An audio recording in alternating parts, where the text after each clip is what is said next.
ข่ลูกเขยสุดเด็ด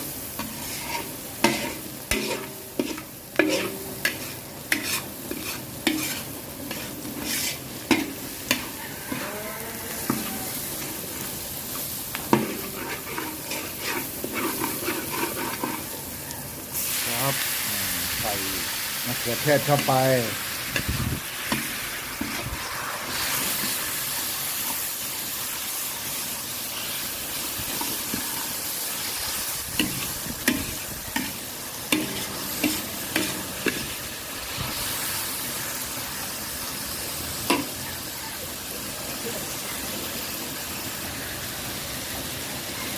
เติมน้ำเข้าไป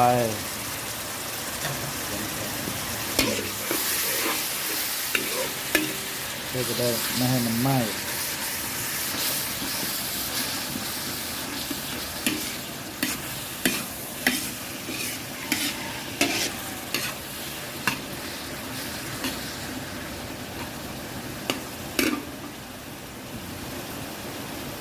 รอ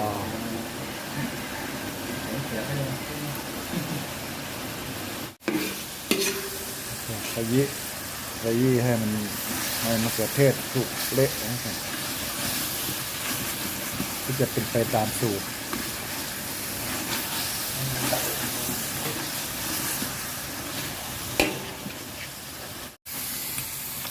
อันนี้ถึงขั้นตอนใส่ไข่ครับ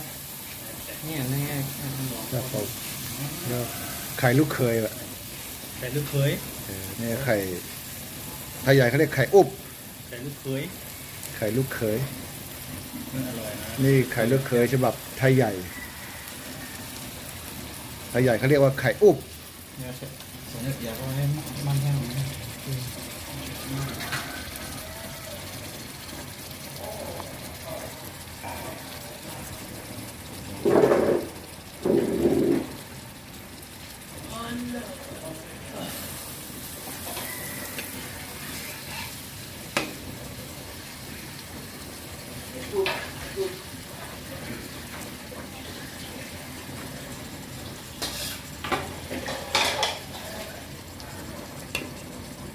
ดูแล้วน่ารับประทานนะครับผมสีสันสวยงาม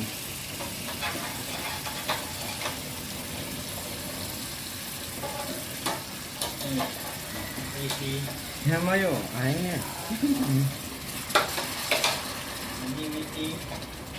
ร้านข้าวไข่ใหญ่ไข่เป็นนี่ไม่เอาหรอมีที่ร้านเป็นข้าวไข่ใหญ่เนี่ย